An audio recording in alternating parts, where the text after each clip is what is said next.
ایاک نعبد و ایاک نستعین۔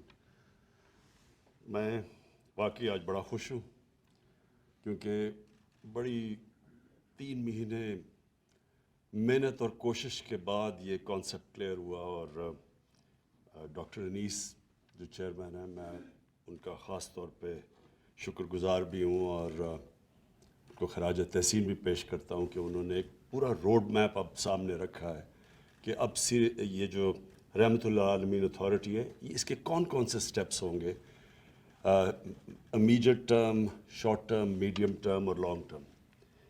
میں سب سے پہلے اپنی قوم کے سامنے جو بات رکھنا چاہتا ہوں کہ کیوں ضرورت پڑی اس کی۔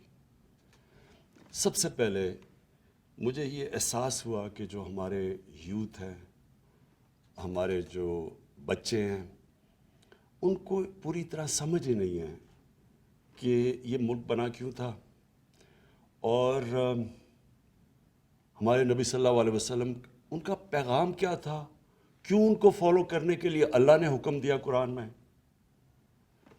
مجھے آہستہ یہ بھی نہیں لوگوں کو پتا کہ جب وہ نماز پڑھتے ہیں تو وہ اللہ سے مانگتے کیا ہیں، اور میں اکثریت کی بات کر رہا ہوں کہ ان کو یہی نہیں پتا جب وہ کہتے ہیں ایک ہی چیز نماز پہ مانگتے ہیں نا کہ اللہ ان کے راستے پہ لگا جن کو تو نے نعمتیں بخشی، ان کے نہیں جو غلط راستے پہ چلے گئے۔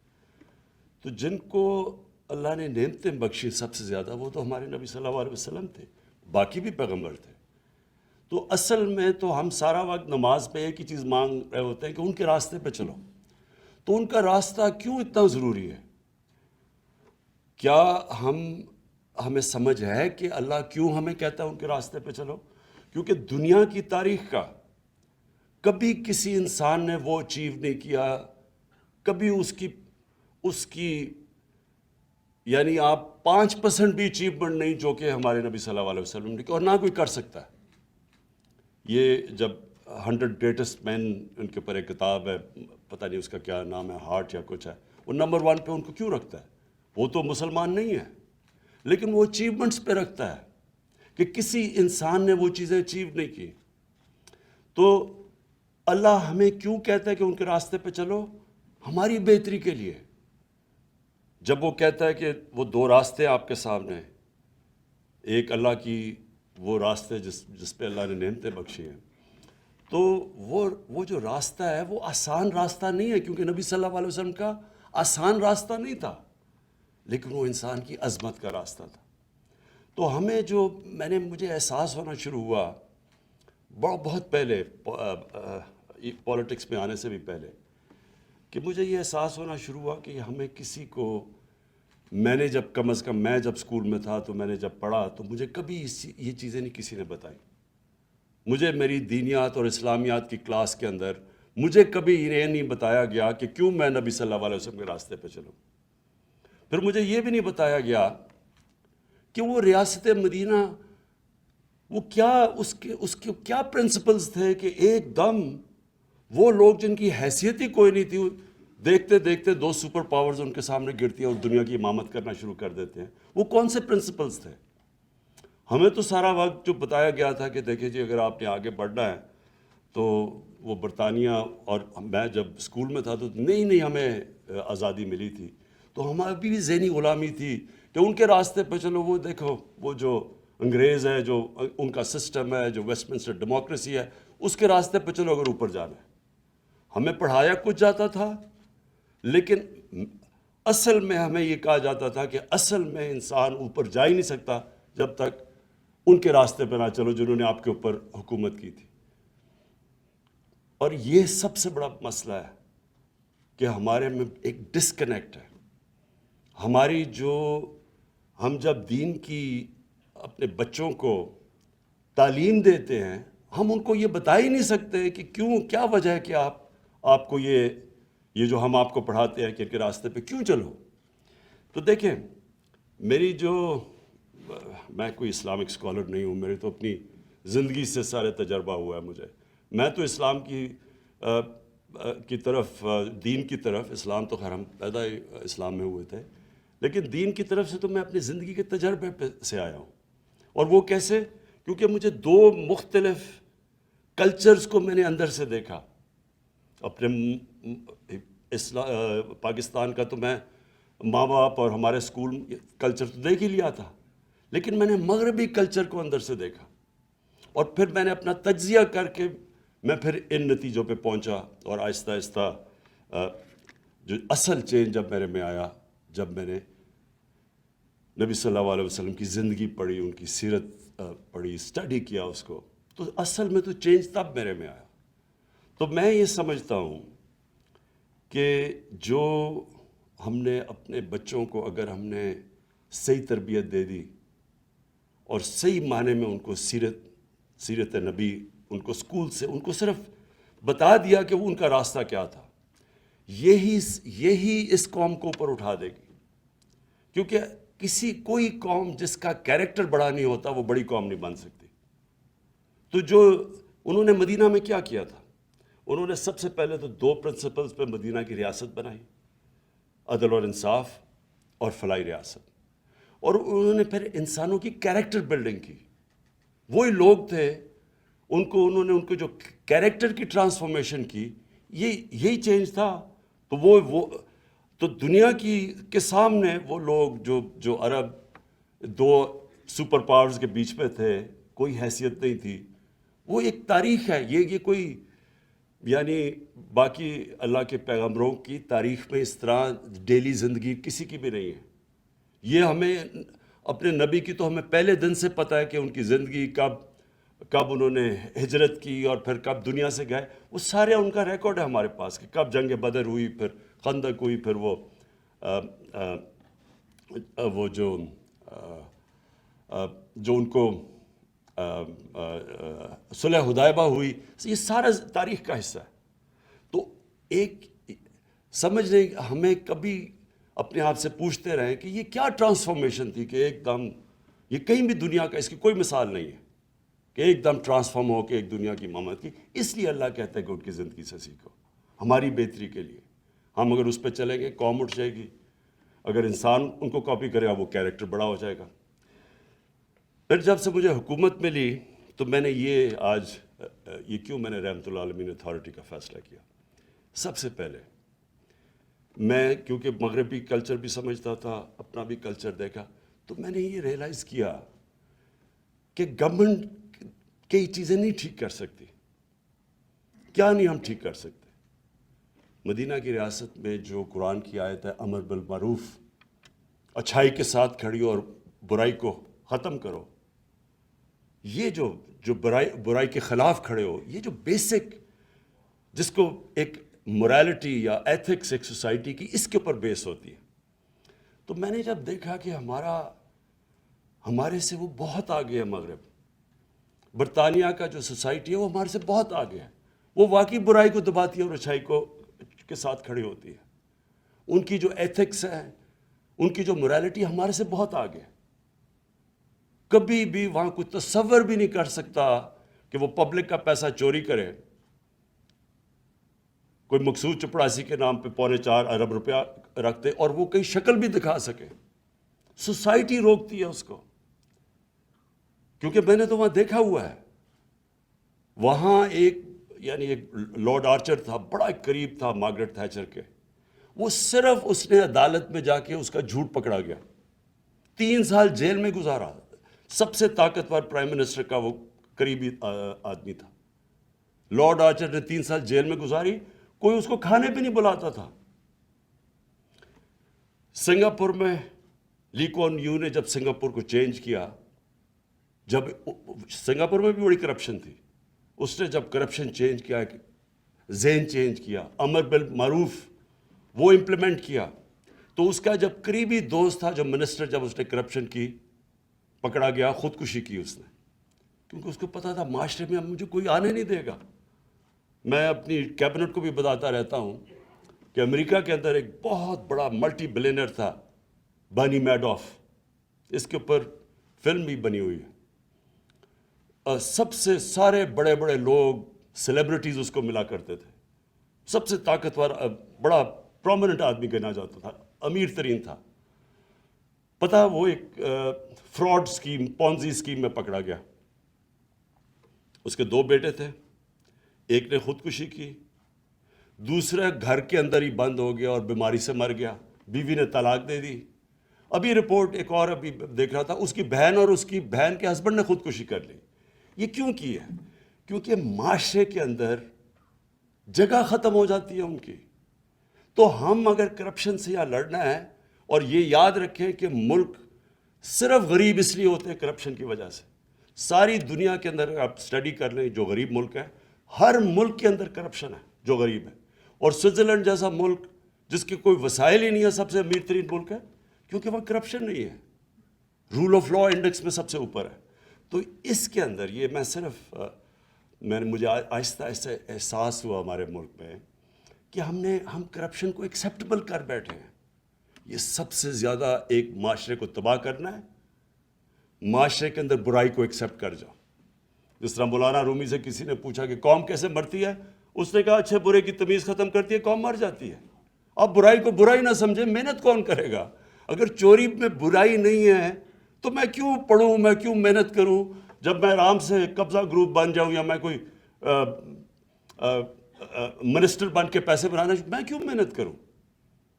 اس لیے مدینہ کا جو ریاست تھی وہ اس بنیاد پہ کھڑی کی گئی تھی. تو ادھر وہ ہمارے سے بہت آگے ہیں. میں نے یہ سارے ملک دیکھے ہیں, آسٹریلیا, نیوزی لینڈ چلے جائے, کوئی تصور بھی نہیں کر سکتا کہ اتنا سا بھی کسی کے اوپر دھبا آ جائے کرپشن کا, وہ شکل بھی کئی معاشرے میں دکھا سکے.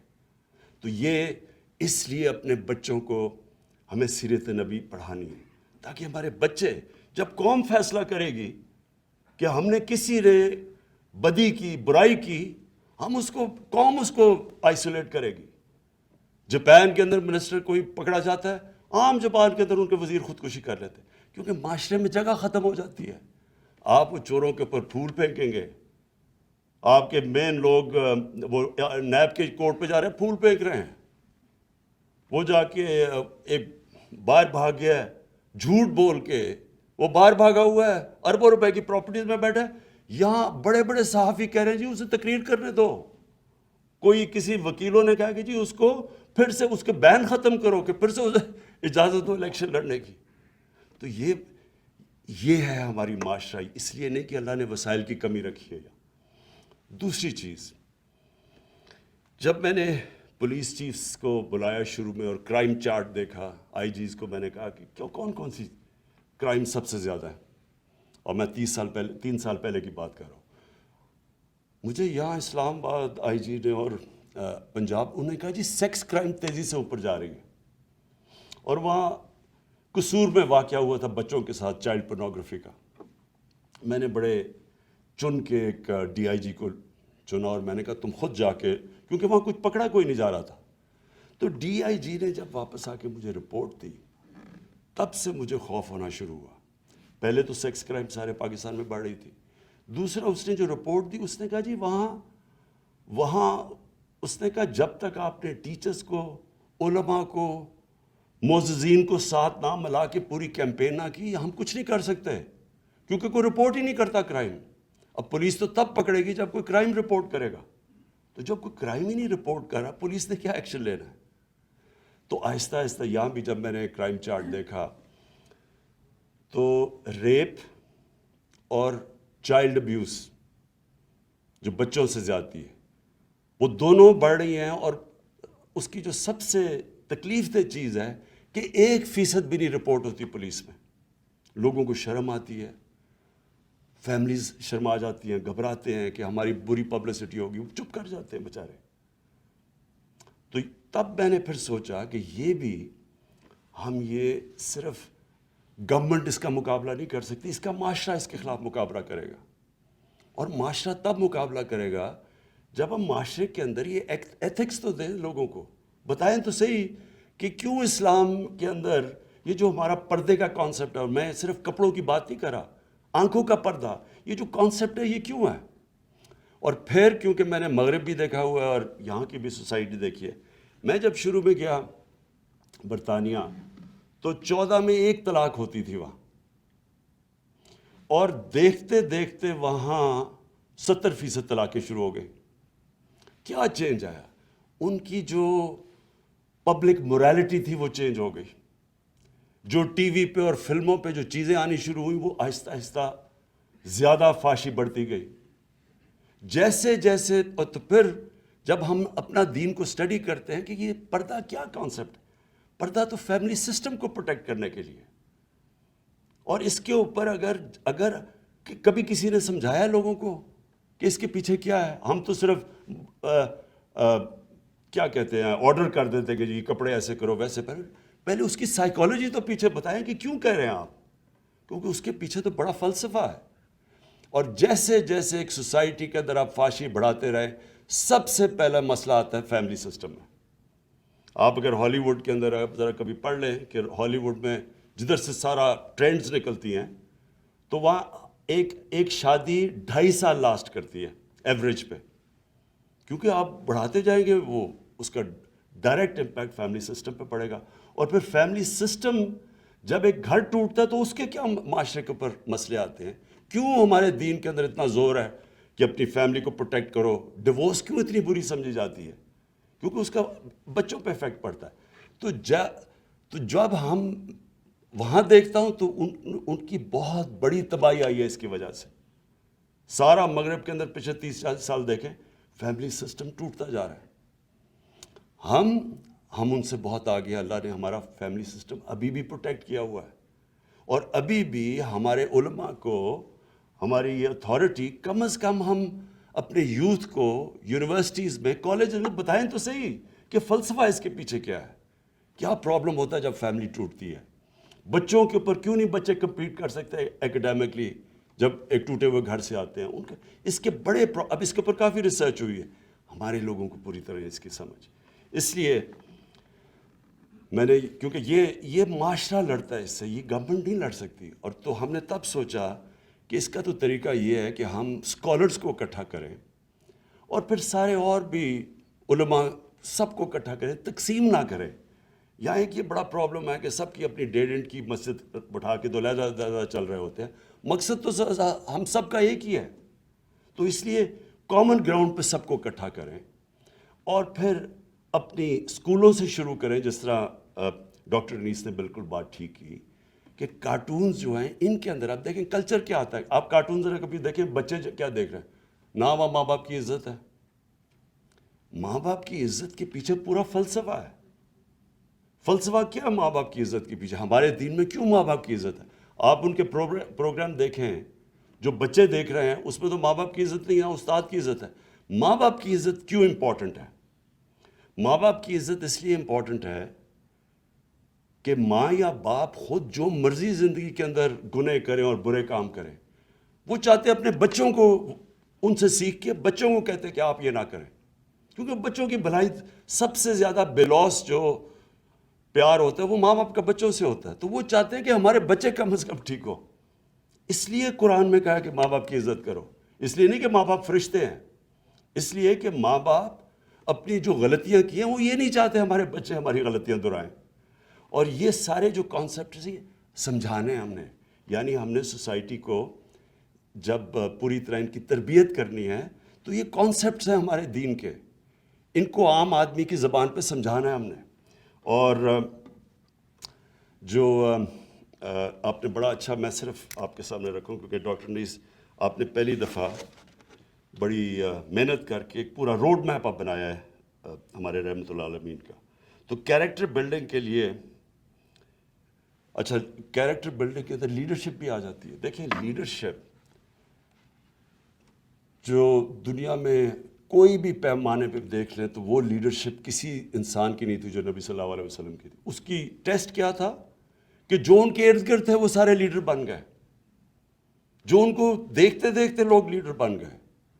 جو اگر آپ وہ اسلام کی تاریخ پڑھیں اور وہ جو پیریڈ ان کے بعد, جب ان کی دنیا کے جانے کے بعد پیریڈ دیکھیں, تو اتنے زیادہ عظیم لوگ کبھی اتنی تھوڑے ٹائم ہسٹری میں آئے نہیں ہیں, کیونکہ جو ان کو دیکھ رہے تھے وہ عظیم لوگ بن گئے. تو سب یہ جو لیڈرشپ کانسیپٹ ہے یہ بہت امپورٹنٹ ہے کہ ہم بتائیں تو صحیح اپنے یوتھ کو کہ لیڈرشپ کی وہ کون سی کوالٹیز ہیں. اور پھر ایجوکیشن, بچوں کو یہ جو سیرت کا بتائیں لوگوں کو کہ کیا وہ کون سی کوالٹیز تھی. فیملی سسٹم میں کیا بیٹھا ہوں. انٹرفیتھ کمیونل ہارمنی, یعنی یہ جو ہم کئی دفعہ یہ سمجھتے ہیں، ہم تو تقسیم جو کرتے رہتے ہیں انسانوں کو، ہم یہ ریئلائز نہیں کرتے کہ نبی صلی اللہ علیہ وسلم جو ان کو اللہ نے ٹائٹل دی تھی رحمت اللہ عالمین، وہ انسانوں کو، سب انسانوں کے لیے تھے، سب انسانوں کے لیے رحمت بن کے آئے تھے. وہ یونائٹ کرنے آئے تھے انسانوں کو. جو مساک مدینہ تھا وہ جو یہودی بھی تھے، عیسائی بھی تھے، لیکن ان سب کو انہوں نے یونائٹ کیا تھا. تو یہ جو کانسیپٹ ہے، یہ جو ہم تقسیم کرتے ہیں ہر وقت، اگر برے لیڈر کی سب سے بڑی نشانی یہ ہوتی ہے کہ وہ انسانوں کو تقسیم کرتا ہے، اور بڑا لیڈر وہ ہوتا ہے جو ہمارے نبی صلی اللہ علیہ وسلم انسانوں کو اکٹھا کرنا، جو قائد اعظم نے کوشش کی، ہندو مسلم یونٹی کے ایمبیسڈر سمجھے جاتے تھے شروع میں، اور نیلسن منڈیلا نے جو کیا ساؤتھ افریقہ میں کہ انسانوں کو اکٹھا کیا. اور پھر جو اسلام کا کانسیپٹ ہے، ویسے وہ میں ابھی بھی کہوں کیونکہ میں سب سے زیادہ پیسہ اکٹھا کرتا ہوں، جتنے جو دینی لوگ ہوتے ہیں وہ اپنا فرض سمجھتے ہیں کہ اللہ کی راہ میں دینا. یہ ہمارا بہت بڑا، پاکستان کے اندر ابھی بھی دنیا میں سمجھتا ہوں کہ ہم سب سے زیادہ چیریٹی دیتے ہیں. اور پھر ہیومن رائٹس، ہمیں باہر سے لیکچر ملتے ہیں ہیومن رائٹس کے، یہ سارے ہیومن رائٹس تو نبی صلی اللہ علیہ وسلم، آپ ان کی سیرت جب پڑھیں تو اس میں سارے لکھے ہوئے ہیں کہ کیا انسانیت، جو ان کا آخری خطبہ ہے وہ تو ہیومن رائٹس کا چارٹر ہے، اگر آپ اس کو صحیح طرح سمجھیں. تو میں ڈاکٹر انیس آپ کو یہ آج کہنا چاہتا ہوں کہ ہماری پوری گورنمنٹ کی، آپ کی سپورٹ آپ کے ساتھ ہوگی، اور یہ مجھے بڑی خوشی ہوئی کہ یہ ہم اسلامک آئیڈیالوجی کونسل قبلہ اعظم آپ ان کے ساتھ ہوں گے، اسلامک یونیورسٹی اس کے اسکالرز بیٹھے ہوئے ہیں، ان کے ٹیچرز بیٹھے ہوئے ہیں. میں یہ بیسکلی چاہ رہا ہوں کہ دیکھیں، یہ اللہ نے جب اس ملک کو بنایا تھا تو یہ بہت بڑی خواب کا نام تھا پاکستان. ہندوستان کے مسلمانوں نے بھی پاکستان کے لیے ووٹ دی تھی جب پتہ تھا کہ انہوں نے پاکستان کا حصہ نہیں بننا، کیونکہ وہ سب چاہتے تھے کہ ایک جو علامہ اقبال نے کہا نا کہ مثال بنے گی کہ ہم اصل میں اسلام کیا ہے. تو وہ جو سفر ہے، اور پھر میں یہ کہہ دوں کہ یہ جو ہم مانگتے ہیں کہ اللہ سیدھے راستے پہ لگا، سیدھے راستے کا سفر شروع ہوتا ہے. وہ اللہ نے یہ نہیں کہا کہ اس منزل پہ پہنچا دے، انہوں نے کہا نہیں، اس راستے پہ لگاؤ، کیونکہ راستہ کے مطلب ایک مسلسل جد و جہد. سیدھا راستہ کانسٹنٹ ریفارمیشن آف کیریکٹر کا نام ہے. مسلسل اپنے آپ کو آپ ریفارم کر رہے ہوتے ہیں. اور جو قوم بھی جب اس راستے پہ اب جب ہم کہتے ہیں ریاست مدینہ، ایک یہ جہاد کا نام ہے. آپ کو جو قانون کی بالادستی یعنی قانون کی حکمرانی قائم کرنا جہاد ہے، کیونکہ آپ کا مقابلہ مافیاز کے ساتھ ہے. وہ نہیں قانون کے نیچے آنا چاہتے، وہ NRO لینا چاہتے ہیں. وہ آپ کو بلیک میل کرتے ہیں کہ ہم آپ کو چلنے نہیں دیں گے جب تک ہمیں چھوٹ نہ دو. تو یہ جہاد ہے، یہ مسلسل ایک معاشرہ جہاد لڑتا ہے اس عظمت پہ پہنچنے کے لیے. انسان بھی لڑتا ہے اپنے کیریکٹر ریفارمیشن میں، اور ایک معاشرہ بھی جو مدینہ کی ریاست کا کانسیپٹ ہے وہ ایک پوری جد و جہد کرتا ہے. انسانیت کا جو کانسیپٹ ہے ہمارے دین کے اندر، مجھے افسوس سے کہنا پڑتا ہے کہ آپ اسکینڈینیویا جائیں، آپ کو تکلیف ہوتی ہے ان کے انسانیت کا نظام دیکھ کے. کتنی زبردست ویلفیئر اسٹیٹ، وہ جانوروں کو کیسے رکھتے ہیں، انسانوں کی تو دور کی بات ہے. میں آپ کو یقین دلاؤں کہ زیادہ تر مسلمان دنیا میں ہم اپنے انسانوں کو ویسے نہیں رکھتے جو آپ اسکینڈینیویا میں چلا جائے وہ جانوروں کو جس طرح رکھتے ہیں. تو ہمیں وہ اس سفر آغاز کر دیا شروع. مجھے بڑی خوشی ہے کہ جو ابھی تک ہم نے قدم اٹھائے ہیں، یہ کبھی پاکستان کی تاریخ میں کسی نے نہیں پہلے اٹھائے. یعنی جو سب سے بڑی چیز ایک گھر میں بیماری ہوتی ہے تو سب سے بڑا حالات، ان کی تکلیف کیا تکلیف ہوتی ہوگی کہ جب وہ گھر میں کوئی بچہ بیمار، ماں باپ بیمار، کہ ان کے پاس پیسے نہیں علاج کروانے کے لیے. تو ہیلتھ کارڈ، یہ جو سب سے پہلا کہ سارے گھروں کے اندر ہر خاندان کے پاس 10 لاکھ کی ہیلتھ انشورنس، یہ بہت بڑا قدم تھا. بڑی مشکلوں سے ہم یہاں پہنچے. اور اس کے علاوہ بھی جو ہم نے جو احساس کے پروگرامز لے کے آئے ہیں سامنے، یہ بھی سب کبھی اتنا زیادہ پیسہ کسی گورنمنٹ نے خرچ کیا. اور پھر یہ جو پناہ گاہ ہیں، یہ بھی مجھے یاد ہے، ہم جب بھی وہ راوی سے ہم پل کراس کرتے تھے داتا صاحب کے سامنے، وہ بیچ میں وہ جو سڑک کے بیچ میں جگہ ہوتی، وہاں اس طرح لوگ سوئے ہوئے ہوتے تھے.